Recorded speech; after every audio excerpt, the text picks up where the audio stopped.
যদি দেশের মাটিতে ফতোয়াবাজি করা হয় যে দরুদে ইব্রাহিম ছাড়া অন্য কোন দরুদ পড়া যাবে না, আদম নবী জান্নাতে যখন নবীর উপরে দরুদ শরীফ পড়েছিলেন, ওই দরুদটা কোন দরুদ ছিল?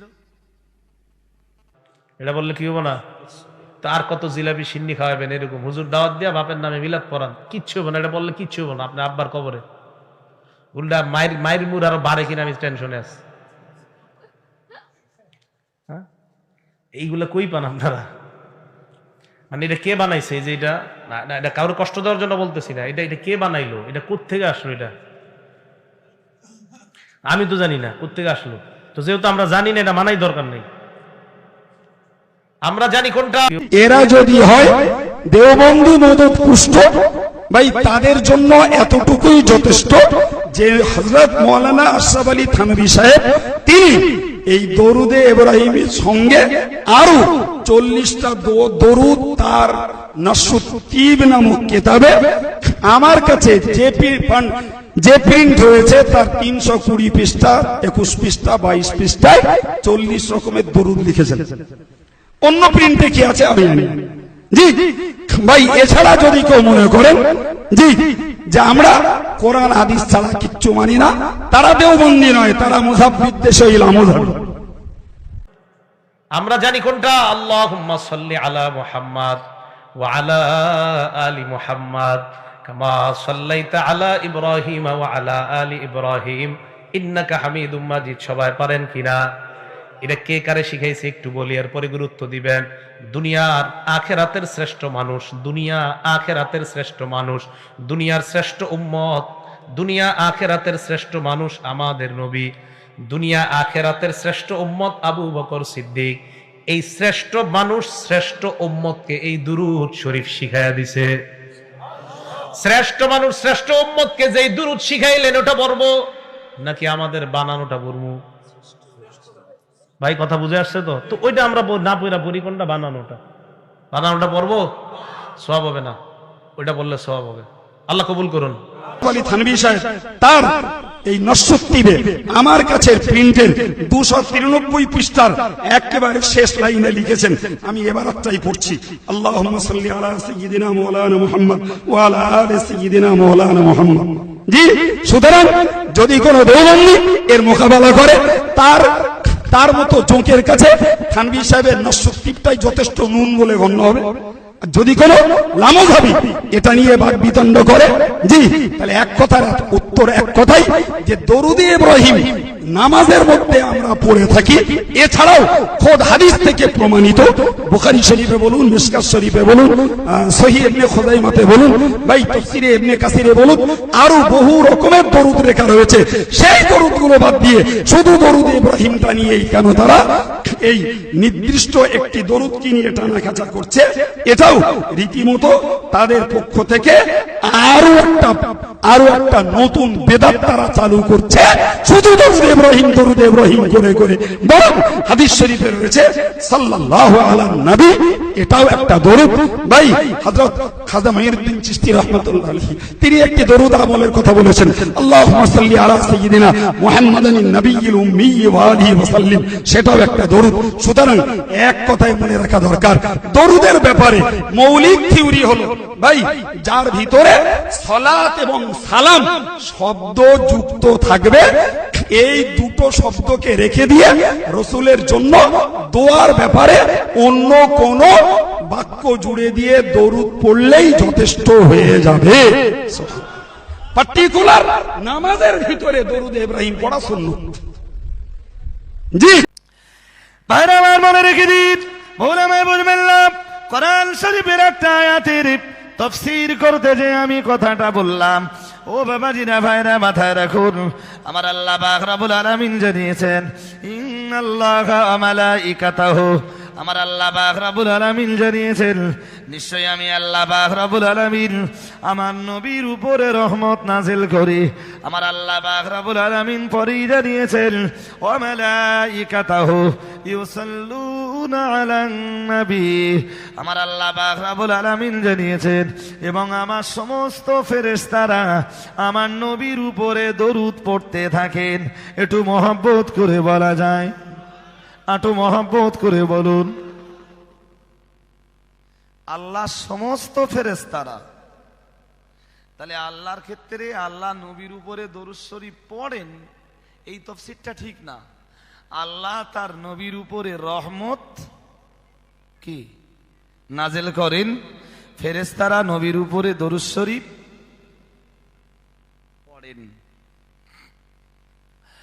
ভাইরা আমার মনে রেখে দিন, মহান রব্বুল আলামিন আল্লাহ কোরআন শরীফের ভিতরে জানিয়েছেন, ও দুনিয়ার মানুষ মনে রাখো, আমি আল্লাহ পাক রব্বুল আলামিন বলে দিলাম, ইয়া আইয়ুহাল্লাযীনা আমানু, আমার আল্লাহ পাক রব্বুল আলামিন জানিয়েছেন, সুতরাং আমি আল্লাহ যখন আমার নবীর উপরে রহমত নাজিল করি এবং আমার তামাম ফেরেশতা যখন, আমার ফেরেশতা মণ্ডলী যখন আমার নবীর উপরে দরুদ শরীফ পড়েন, আমি আল্লাহ পাক রব্বুল আলামিন বলছি, ও দুনিয়ার ঈমানওয়ালারা শোনো, ও দুনিয়ার ঈমানদারের দল মনে রাখো, আমি আল্লাহ পাক রব্বুল আলামিন বলে দিলাম, সাল্লু আলাইহি ওয়া সাল্লিমু তাসলিমা।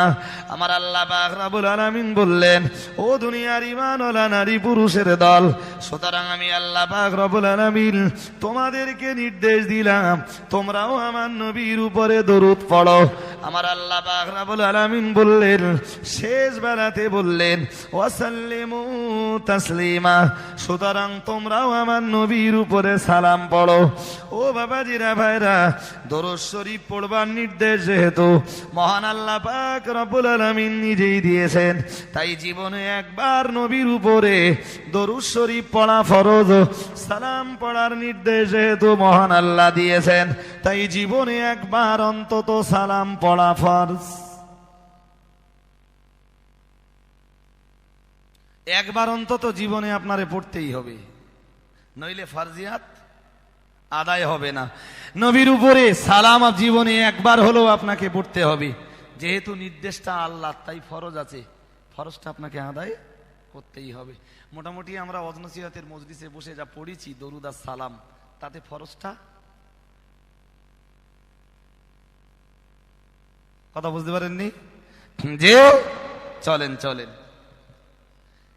এবারে একটা প্রশ্ন আসবে, কোন দরুদ পড়বো? আল্লাহ যে দরুদ শরীফ পড়তে বলেছেন, কোন দরুদ পড়বো? একটা প্রশ্ন আসবে না? আমরা যারা সিলসিলায় ফুরফুরা শরীফের মতাদর্শের মানুষ, দাদা পীর কেবলা সিলসিলার অনুসারী, আমরা ওয়াজে উঠে একটা দরুদ পড়ি, নামাজে যখন পড়ি তখন আর একটা দরুদ পড়ি। কথা ঠিক না ঠিক? নামাজে পড়ি দরুদে ইব্রাহিম, আল্লাহুম্মা সাল্লি আলা মুহাম্মাদিন ওয়া আলা আলি মুহাম্মাদিন কামা সাল্লাইতা আলা ইব্রাহিম ওয়া আলা আলি ইব্রাহিম ইন্নাকা হামিদুম মাজিদ। এটা হাদিস শরীফে আছে। তাহলে আল্লাহ কোরআন শরীফে যে দরুদ পড়ার নির্দেশ দিলেন, আমি কোন দরুদ পড়বো? এমনও হুজুর তো দেশে পাওয়া যায়, নামাজে যেমন দরুদ ইব্রাহিম পড়ে, ওয়াজে উঠেও আছে না? নেই? আছে তো। ও অন্য কোনো দরুদ শরীফ পড়বে না, তার মানে ও মনে করে যে অন্য কোনো দরুদ নবীর উপরে পড়া জায়েজ নেই। অনেকে এমনটাও বলে, বলে হাদিস শরীফ খুলে দেখা। বাইরে আমার মনে রেখে দিন, বুঝবেন না, আমি বলতে বলতে অনেক দূর চলে এসেছি। ও বাবাজিরা ভাইরা, যে কোনো মূল্যেই হোক, যেভাবেই হোক, আপনি যে কোনো দরুদ নবীর উপরে পড়তে পারেন, চাই সেটি দরুদ ইব্রাহিম হোক আর অন্য কোনো দরুদ হোক, যেটাই আপনার মন চাইবে পড়তে পারেন। নবীর উপরে দরুদ পড়লে হক আদায় হয়ে যাবে। ও ও বাবাজিরা ভাইরা, এখন যদি আপনার মনে হয় না না না না না, হাদিস শরীফে যে দরুদটাই রয়েছে ওই দরুদের বাইরে আমি যাব না, তবে চটপট আমি আপনাকে বলবো মিয়াজি, গভীরভাবে বুঝবার ব্যাপার। হযরত নবী আদম আলাইহিস সালাম জান্নাতের ভিতরে যখন ছিলেন, মহান আল্লাহ পাক রব্বুল আলামিন, হযরত নবী আদম একদিন ঘুমিয়ে রয়েছেন, আর আল্লাহ পাক রব্বুল আলামিন নবী আদম আলাইহিস সালামের বাম পায়ের বাম দিকের পাঁজরের একটি হাড় খুলে নিলেন, আর উরুর কিছু গোশত নিয়ে সুন্দরী সুচিরি পরমা সুন্দরী হযরত আম্মা জান হাওয়াকে তৈরি করলেন। ও বাবাজিরা ভাইরা, মাথায় রাখুন, হযরত নবী আদম আলাইহিস সালামের ঘুম যেই না ভেঙে গেল, হযরত নবী আদম আলাইহিস সালাম বিবি হাওয়ার দিকে হাতটা বাড়িয়ে দিলেন। হযরত আম্মা জান হাওয়া বললেন, হুজুর, মহান আল্লাহ আমাদের দুজনার বিয়ের ব্যবস্থা করে দিয়েছেন, তবে আপনি আমার মোহরানাটা আদায় করুন। মোহরানা আদায় না করে খবরদার আপনি যেন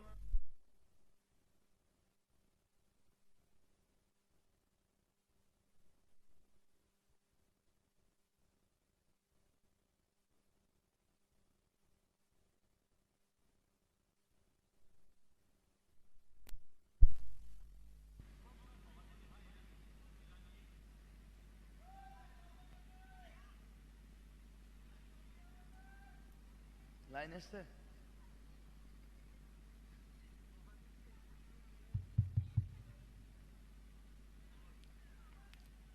জি, হযরত নবী আদম আলাইহিস সালাম আল্লাহরে বললেন, আল্লাহ, হাওয়া আমার কাছে মোহরানা চাই, আমি কি করে হাওয়ার মোহরানা শোধ করব?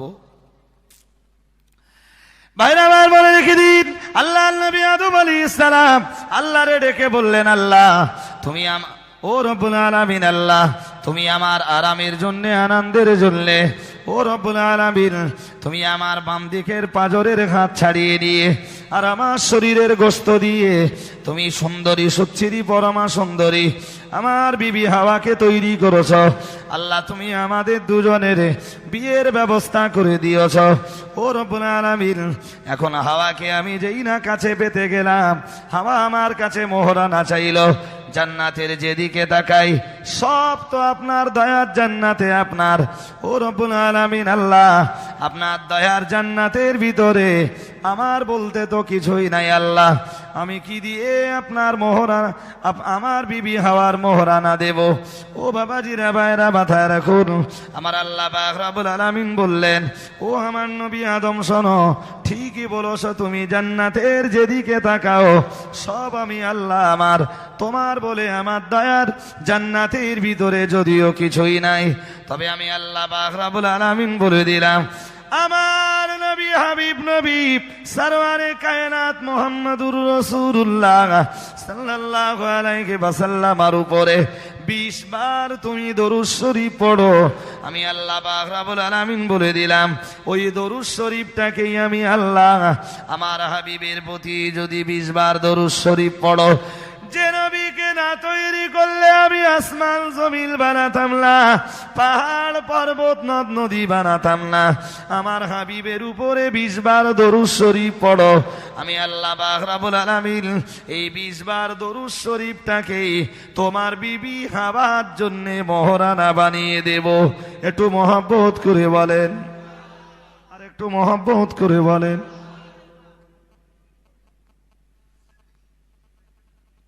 একটুখানি বুঝুন, যদি দেশের মাটিতে ফতোয়াবাজি করা হয় যে দরুদে ইব্রাহিম ছাড়া অন্য কোন দরুদ পড়া যাবে না,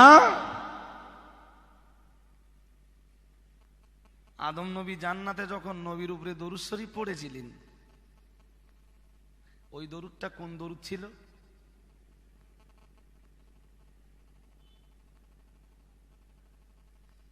বলেন। তখন কি দরুদে ইব্রাহিমের জন্ম হয়েছে? হয়েছে? কোন বইতেও বলো লেখা নেই যে আদম আলাইহিস সালাম কোন দরুদ পড়েছিলেন। জি, দরুদ পড়েছিলেন ওই পর্যন্ত লেখা আছে। কোন দরুদ পড়েছিলেন তা? দরুদে ইব্রাহিম পড়েননি এটা তো নিশ্চিত, কারণ তখনও দরুদে ইব্রাহিমের জন্ম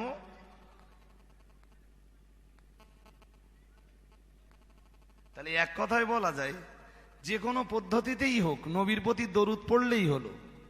নবীর প্রতি চাই সেটা দরুদে ইব্রাহিম হোক আর অন্য কোনো দরুদ হোক, নবীর উপরে পড়লেই হলো। দরুদে ইব্রাহিম পড়তে হবে এরকম কোনো অর্থ নেই। যে কোনো দরুদ পড়তে পারেন। আরে বাবা, আজকের আমাদের দেশে যারাই বলছে যে দরুদে ইব্রাহিম ছাড়া আর কিছু পড়া যায় না, ওদের গুরু আশরাফ আলী থানভী, কি নাম বলেছি, আশরাফ আলী থানভী রহমাতুল্লাহ আলাইহি। আশরাফ আলী থানভী রহমাতুল্লাহ আলাইহি তিনি একটা কেতাব লিখেছেন, কেতাবটার নাম নাসরুত তিব।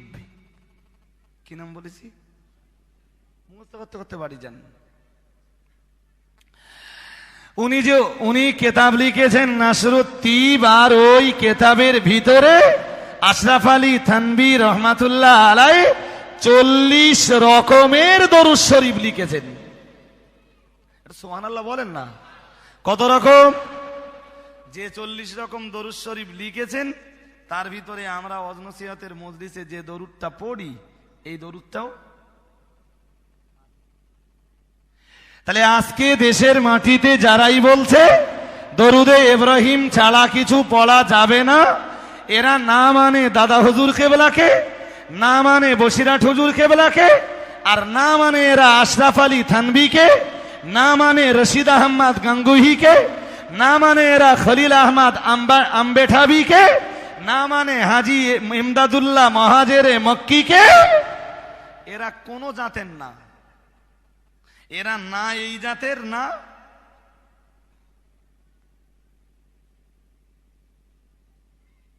মাঝে মাঝে আমারই চিন্তা হয়, আরে তোরা কোন জাতের? বুঝতেই তো আমার তো পাচ্ছে না।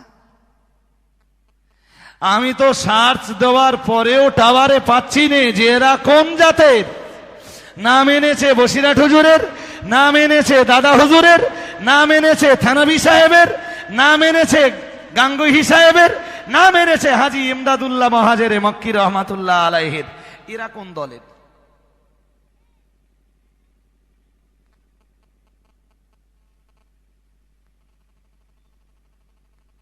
ফের একটা প্রশ্ন আসতে পারে, যে দরুদ হাদিস শরীফে নেই ওই দরুদ শরীফ, যে দরুদ হাদিসে নেই ও দরুদ ছাড়া অন্য কোনো যে দরুদ হাদিসে নেই তা পড়বো না, হাদিসে যে দরুদটাই আছে সেই দরুদ ব্যতীত অন্য কোনো দরুদ শরীফ পড়বো? কথা বলেন, পড়বো না। এরকম একটা উক্তি আসতে পারে, তার জবাবে বলছি খুব সংক্ষিপ্ত ভাষায়। তাহলে তার মর্ম এইটাই দাঁড়াবে যে হাদিস শরীফে যেটা আছে সেটা তুমি মানবা, আর হাদিস শরীফে যেটা নেই সেটা তুমি মানবা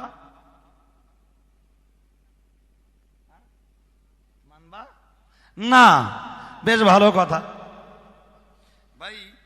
বিজ্ঞানের এই চরম উন্নতির যুগে সবকিছু কি বিজ্ঞান যা কিছু আবিষ্কার করেছে, বিজ্ঞানের আবিষ্কৃত সব যন্ত্রপাতির নাম কি কোরআনে আর হাদিসে পাওয়া যাবে?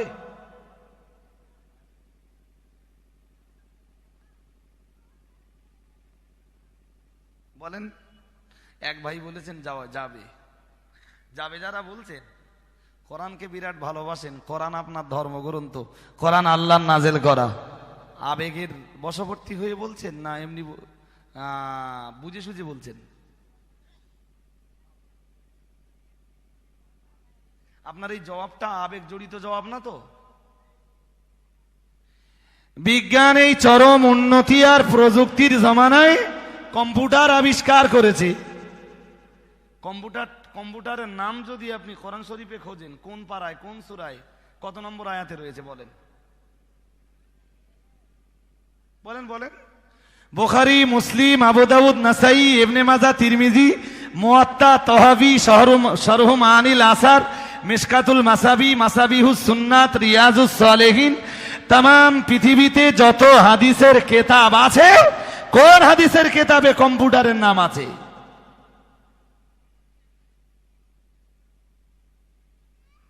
বুখারীতে? আরে বুখারীতে জায়গা পাবে কি? ইমাম বুখারী যখন সহিহ বুখারীটা সংকলন করেছেন তার হাজার হাজার বছর পরে কম্পিউটারের জন্ম হয়েছে, তা বুখারী শরীফে জায়গা পাবে কেন? ভাইরা আমার মনে রেখে দিন, ভুল আমায় বুঝবেন না। বলতে বলতে অনেক দূর চলে এসেছি। ও বাবাজিরা ভাইরা, আপনারা অশোনা মানুষ, আমি আপনার কাছে বিনয় করে বলবো, গভীরভাবে বুঝবার চেষ্টা করুন। আমি আপনার কাছে বলছি মিয়াজি, পেয়ারা নবী মুহাম্মদুর রাসূলুল্লাহ সাল্লাল্লাহু আলাইহি ওয়াসাল্লাম, আল্লাহ পাকের নবীর উপরে 23 বছর 6 মাস ধরে কোরআন নাযিল হয়েছে। ও বাবাজিরা ভাইরা, মাথায় রাখুন। আর কখনো একটি আয়াত নাযিল হয়েছে, কখনো 3টি আয়াত নাযিল হয়েছে, কখনো 5টা, কখনো 10টা আয়াত নাযিল হয়েছে, আবার কখনো ছোট একটা সূরা নাযিল হয়েছে। মুসলমানদের জন্য যখন যতটা দরকার মহান আল্লাহ ততটা নাযিল করেছেন। না না না না না, এর অতিরিক্ত কিছু মহান আল্লাহ নাযিল করেননি। প্রিয় নবী মুহাম্মদুর রাসূলুল্লাহ সাল্লাল্লাহু আলাইহি ওয়াসাল্লাম, আল্লাহ পাকের নবীর কাছে যখন ওরা এসে দয়ার নবী রাসূলুল্লাহকে জিজ্ঞাসা করলো, ইয়া রাসূলুল্লাহ, ইয়া হাবিবাল্লাহ, হুজুর বেয়াদবি রে বেল্লাকো, মানুষ তো মাটির তৈরি, কিন্তু আল্লাহ পাক রব্বুল আলামিন কি দিয়ে তৈরি? আল্লাহ লোহা দিয়ে তৈরি না তামা দিয়ে তৈরি? মহান আল্লাহ পাক রব্বুল আলামিন কি দিয়ে তৈরি? সোনা দিয়ে তৈরি না রূপ দিয়ে তৈরি? আল্লাহ পাক তামা দিয়ে তৈরি না ব্রোঞ্জ দিয়ে তৈরি? আল্লাহ পাক যেদিন মারা যাবেন সেদিন আল্লাহ পাকের আসনে পৃথিবীর কে বসবে? আল্লাহ পাকের কোনো ছেলে মেয়ে কি আছে নাকি? প্যারা নবী মুহাম্মদুর রাসূলুল্লাহ সাল্লাল্লাহু আলাইহি ওয়াসাল্লাম মক্কার বেঈমান বেদিনদের ধর্মহারাদের এই প্রশ্নটার জবাব দেওয়ার আগে রাসূলুল্লাহ একটুখানি নীরবতা পালন করলেন। আমার আল্লাহ পাক রব্বুল আলামিন কোরআন শরীফের একটা সূরা নাযিল করে দিলেন, সূরাতুল ইখলাস। বিসমিল্লাহির রহমানির রহিম। কুল হুয়াল্লাহু আহাদ, আল্লাহুস সামাদ, লাম ইয়ালিদ ওয়া লাম ইউলাদ ওয়া লাম ইয়াকুল লাহু কুফুয়ান আহাদ। আমার আল্লাহ পাক কোরআনের আয়াত নাযিল করে বললেন, হে নবী, যারা আপনাকে জিজ্ঞাসা করেছে আল্লাহর কোনো বিবি আছে কিনা, আল্লাহর কোনো ছেলে মেয়ে আছে কিনা, আল্লাহ কি দিয়ে তৈরি? তামার তৈরি না ব্রোঞ্জের তৈরি? আল্লাহ লোহার তৈরি না পিতলের তৈরি? আল্লাহ সোনা দিয়ে তৈরি না রূপ দিয়ে তৈরি? আল্লাহ পাকের পরে কে আল্লাহর আসনে বসে পড়বে?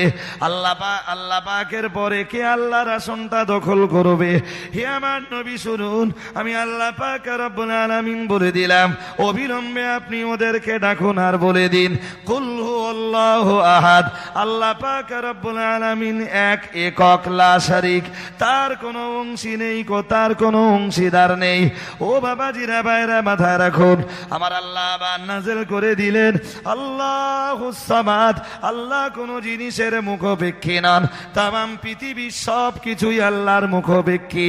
লাম ইয়ালিদ ওয়া লাম ইউলাদ, আল্লাহর কোনো বিবি নাই, আল্লাহর কোনো ছেলে মেয়ে নাই। আল্লাহ তামাম দুনিয়ার কাউকে জন্ম দেননি, তামাম দুনিয়ার কেউ, আসমান জমিনের কেউ আল্লাহ কেউ জন্ম দেয়নি। আল্লাহ পাক এসব ব্যাপার থেকে সম্পূর্ণ পবিত্র। ওয়া লাম ইয়াকুল লাহু কুফুয়ান আহাদ, আর আসমানে জমিনে কেউ আল্লাহ সমতুল্য হতে পারে না। জোরে সোরে বলুন সুবহানাল্লাহ।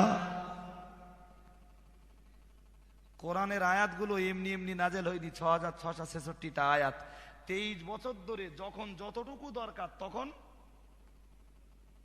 বেঈমান বেদিনরা রসুলকে যেরকম প্রশ্ন করেছে, অথবা সাহাবীরা রসুলকে যেমন প্রশ্ন করেছেন, আল্লাহ ঠিক তেমন ভাবেই কোরআনটা,